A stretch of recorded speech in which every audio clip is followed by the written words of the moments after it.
Welcome friends. This is Sally on Camp Creek. Welcome to my kitchen. Welcome to my table. Welcome to my Wednesday.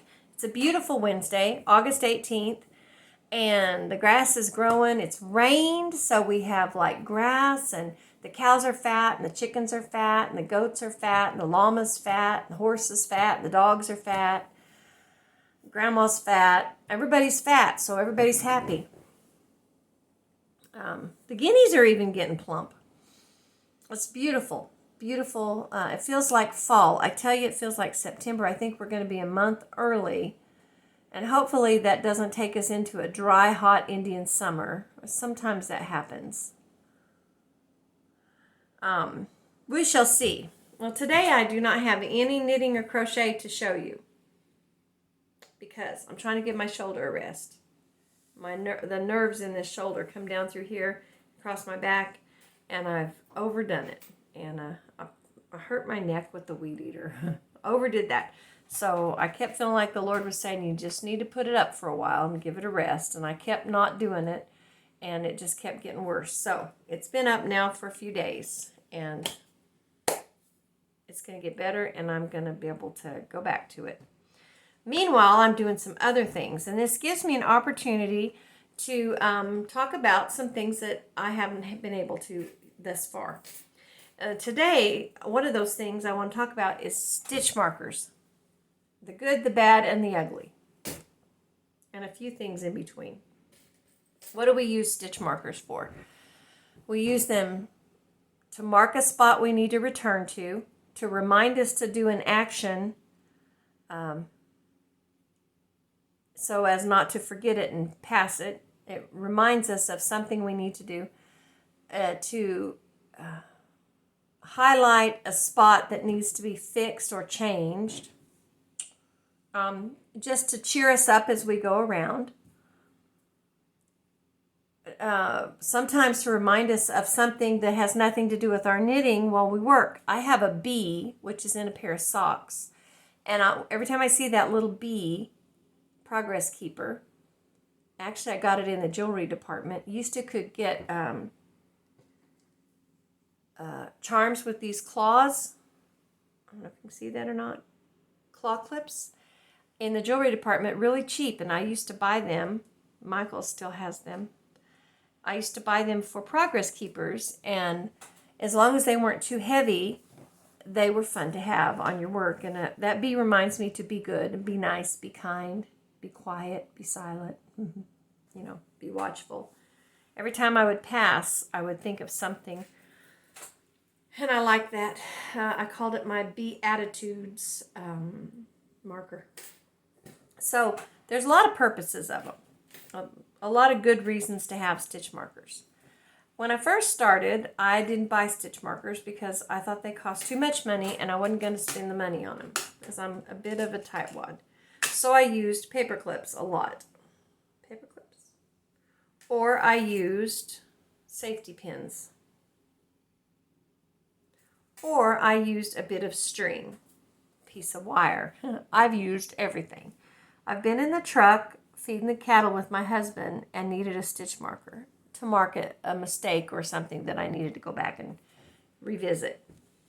And I found a little piece of yarn at the end of my scarf. I've cut it off. I used it for a stitch marker. Piece of wire off the floor. All kinds of things. Anything that will go through a stitch and hopefully not do any damage to the fiber will work. Having said that, though, some things are better than others. There's all different kinds. Now, when you knit, you sometimes use a stitch marker that is closed. This. Here's another one. This is a Knit Picks stitch marker for knitting, and it is very mushy, silicone type. Here's his friend, who's light colored. You can see that. Really hard to show. Anyway, well, now he's on the floor. Here, no, he isn't. Here he is. So these are nice. These are flexible. Okay. This is another closed one. This is acrylic. These came with my Chaigu needles. They're acrylic, and they do break occasionally. These are metal. I got these, I don't remember where, but these are nice for this kind of a closed marker that sits on your needle. It rides on your needle to remind you of something you need to do or to help you count rows. Okay, these, and I have them in different sizes, different colors. These are metal. This is a little plastic one. I can't remember. These may be boy. I think these are boy also. They came from Walmart. Here's an interesting one. I just have a little one of these. I can see that. It's a little round one, but it is not completely closed. It wraps around, so it opens like that. So you could use these for crochet or to put inside your work. Closed ones shouldn't be put into the work. They should ride on the outside of the work. The ones that open can be put into the work. So those are the round ones, and they're handy. And I put them always on to sit on. I had hundreds of these, and I just went through and kept some because I didn't need hundreds of them. They fit nicely on this safety pin, which is also a great stitch marker if you need one.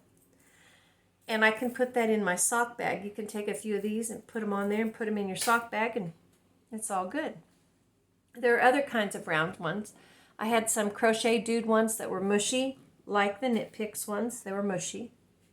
And they opened and they clipped, but they fell off. I dropped them all over creation. There's also these. These are a boy. These that came from Walmart. It's hard to see. I don't know. But they're rubber band type with this thing hanging down. These are good to go when you need to mark your decreases in a sock gusset or a toe, because they're thin, so they don't leave a gap. If you're not careful, you get one of these too big and you'll end up with a gap in your work where it's riding in the stitch and making too big this is more of the problem, making too big a space and leaving a gap, and you'll get laddering that way. So these are thin, small, and they hang down, and they're kind of neat. They come in, I don't know how many comes in a container, but they're blue, neon green, neon yellow, and pink. And they do wear out. They're stretchy. And they do wear out, and I have lost a few of them. But they're great for sock knitting.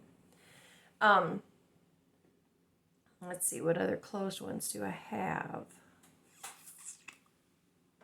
I have this one. This is a closed one. It's a Hobby Lobby charm, and it would ride on your needles well.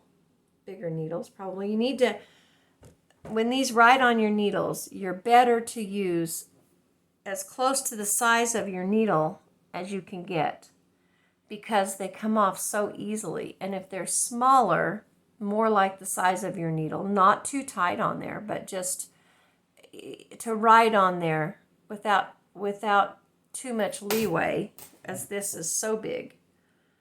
This need to be on a bigger needle. You don't lose them as easily. Let's see. What else do I have in that line? Okay, so those are the closed ones that I would use for knitting exclusively. But then there's the ones that you can use for either knitting or crochet. I have a set of these, and they have numbers on them. They came from Hobby Lobby, but they have a claw clip. So this claw clip would open and close. So you could, if that happened to get crocheted into your work,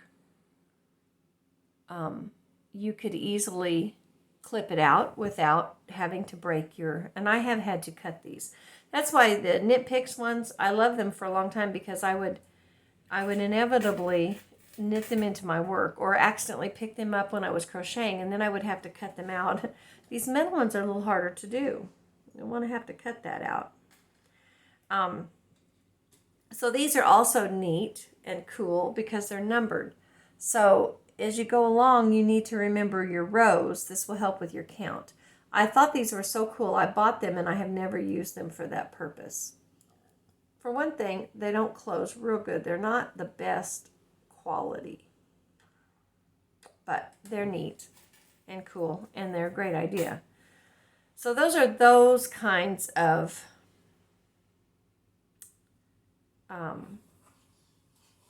markers. Now then, the most used marker, mostly I use, there's also some other kinds that are plastic. There's the kind that look like a heart, that will just clip on your work. They work like an old style bread clip.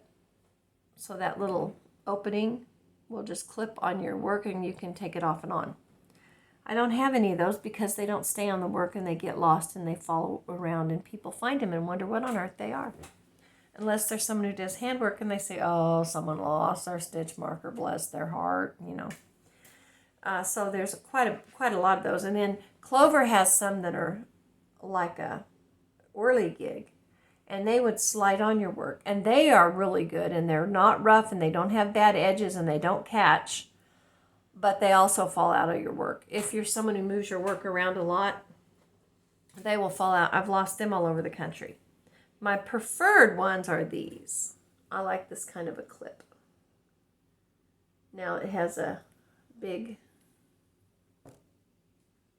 this one does anyway, and it clips on your work. Okay, these are Hobby Lobby's brand, and it came in a set of all different sizes. I think it was $5 maybe, but a lot of people make this kind of a clip. Like I said, these are Hobby Lobby. Loops and Thread, I think, has one. Just most people who make this safety clip kind of style clip. However, these are not all created equal. These are, if you can see, these have rough edges. See that? And these rough edges get caught in your work. Plus, they're hard to open, so you have to work at getting them open, and then they're rough, and this one's rough all over. So when you purchase these, I think it's smarter to go with the more expensive ones, even though they cost more. You don't tend to lose them if you remember to clip them. So it's not like the ones that I have left all over creation everywhere in the world. So I would buy the better ones. Let's talk about the better ones. This is a Clover one. You can see it says on there, it says Clover. The difference, these are the same size. There's a lot of differences though. Even though this is a pretty nice clip and it was a more expensive clip than this clip. This is a generic clip. I believe this one may be Hobby Lobby brand, but there are other brands that are equal to this. These are Clover and they're kind of pricey, but they're so different. As you can see that the green one, the point is a little higher than the pink one. So when it goes into its pocket, it stays a little more secure. I don't know. I'm holding that completely wrong because I do not know this phone very good. Okay. See this one? Okay. As you also, I'm sure, notice, this is stiffer plastic than this. The green Clover has a little more of a rubbery and yet still stiff feeling. The pink one, which I think is a Hobby Lobby one, I'm sure it is stiffer and it's harder to get open, which is a problem when it's in your work and you're down there like that. You have to pick it up, put it up to your face. You have to, yeah. Plus, in addition, now this one is a little better one because it's smooth. It doesn't have rough edges, as these have terrible rough edges. And before I would use these cheap ones, I would take a little pocket knife and clean all that up, because every bit of that scratchy, poorly made, plasticky, sharp stuff will cut the fibers in your work, because you're going to go in like this. And hopefully you're going to go in to around the thread and not through the thread, the yarn. Anytime you go through the yarn, you run the risk of damaging the individual fibers, because the yarn's made up of all these fibers twisted in different ways together, and you don't want to damage any of those fibers if you can keep from it, because you may not notice it today and you may not notice it tomorrow, but eventually that will make a hole if you pull and damage those fibers. You may notice it today. You may think, what did I do? So see, this goes in pretty easy. It's not catching. See, it's not catching. Okay. If I put this one in, it's catching. See, I don't know if you can see that, but it's pulling fibers out because it's got those scratchy places on it. These clovers do not do that. They open easily. You can bend them around without breaking them. They have a longer neck, goes into the little pocket easier. They're easy. I can do them with one hand without putting my work down. The other ones are so stiff, I have to put my needle down or my hook down, my hook usually. But these, if I've got my work right here, I can just kind of lean it on my other hand and put it in and out. These are much worth the money. And I don't say that lightly, because I am extremely a tightwad. Believe me, if you only knew. So that's my thought on these clips. Some other things people use for stitch markers are old earrings. My grandsons gave me these for Mother's Day, my daughter. And I actually have the other one. I left it at their house, so they're bringing it. But if I didn't have it, I could use that as a marker. I have another old earring. Or it's not really old, but this is another earring. And I've done that a lot. The problem with that is sometimes they're heavy. And even for a progress keeper, it's a little different than a stitch marker. The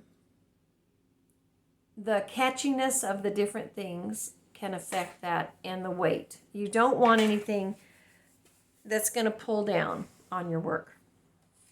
So if you pick up your project, let's say on Tuesday afternoon, and you want to know how much work you're going to get done, you might put that in there, clip it.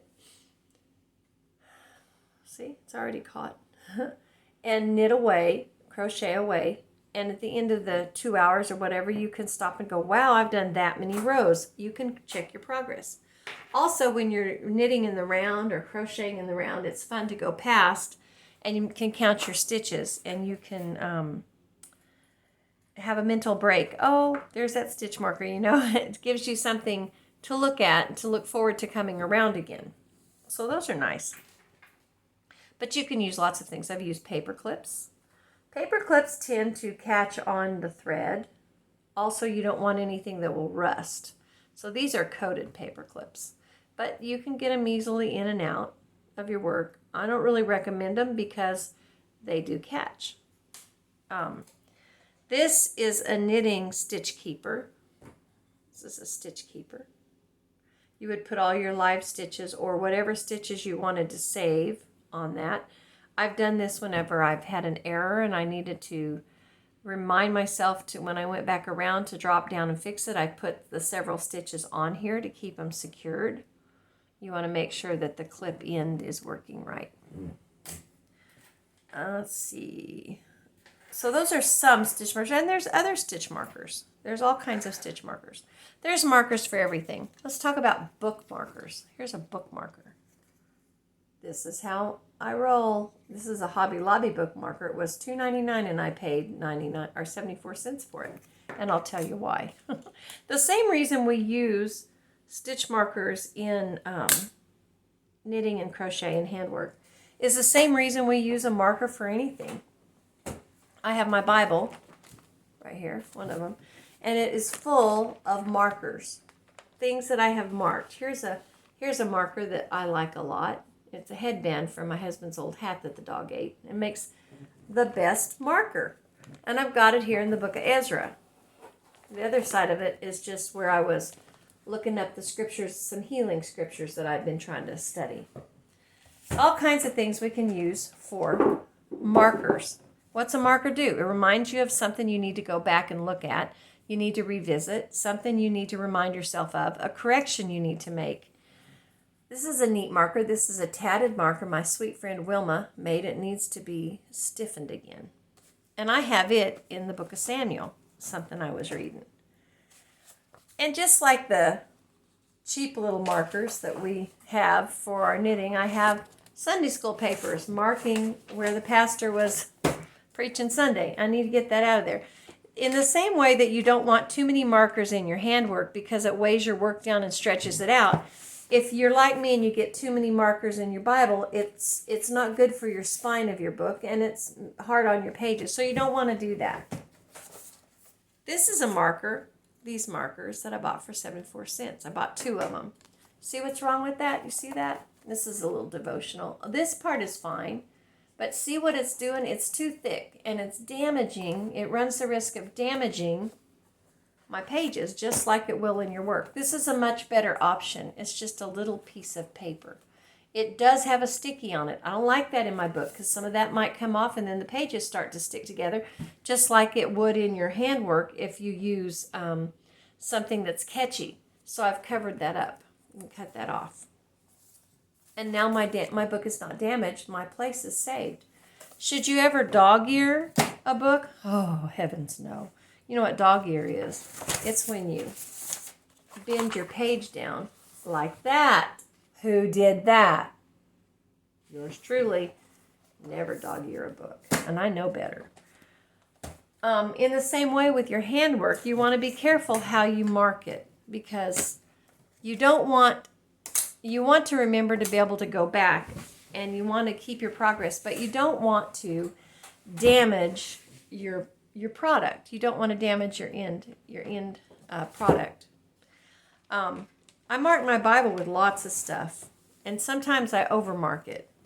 I thought this was funny. This Bible was given to me by a super, super, super dear friend that passed away not that long ago as a surprise because I was complaining about my Bible. Here's a page where we were studying in Matthew, and I think I've overmarked that page. I looked at that later and I thought, well, my daughter says when you highlight everything, then nothing is really highlighted. But it was a Bible study, and I was wanting to teach it again. So, yeah. Here's a tag. This came off of a gift, and I have made little notes on it that I wanted to remember. That's a good marker. And the reason you mark your Bible, the same reason you mark your work, your handwork, is so you can go back and pick up where you left off. And we need to remember that in life. We have to go back. We have to sometimes we have to look at situations and things through a new lens. And sometimes you close the book and then you go back, you lay down the work, you put it in the closet for a few days, you give it a timeout. When you revisit it, you have new eyes and new perspective, and you see it differently. And sometimes that helps so much in improving your walk with the Lord, how you view people, the level of love that you view people through. And it helps you with your work. Your stitches are neater and nicer and more exciting and more enjoyable. Here's another marker. Here's a marker from a missionary that came through that I pray for. And I keep that in my Bible. So I remember when I come across that to pray for him, just like my little bee progress keeper when I go around, it reminds me to be prayerful, to be kind, to be industrious, all kinds of markers. The children of Israel made markers. They built markers and memorials whenever something would happen in the Old Testament. They would put a pile of rocks or something as a marker to remind the next generation of when they went past there, they would tell the stories, and then they would remember the history. Sometimes I think that's why people want to destroy markers, landmarks and things, because sometimes it's easier if you don't remember the history. You don't have to be accountable for it if you just erase it, You don't have to own up to what it required of you. either. Both ways. You know, if it's a good marker, marking a good thing, then you don't have to live up to that. If it's marking a bad thing, you don't have to live up to that either. You don't have to come up with a why or an excuse. You just forget. Markers are good. Let's use them. Let's use markers in our Bible study, in our handwork, and in our life. That's all. My phone's fixing to shut off, so that's my word for the Wednesday. And have a great week. And Camp Creek's beautiful, and life is beautiful despite everything. God is good, and He's good all the time. And the outcome will be better than we expected if we hold on in faith and trust the Lord. Stay in the Word and stay in prayer and stay in love. God bless.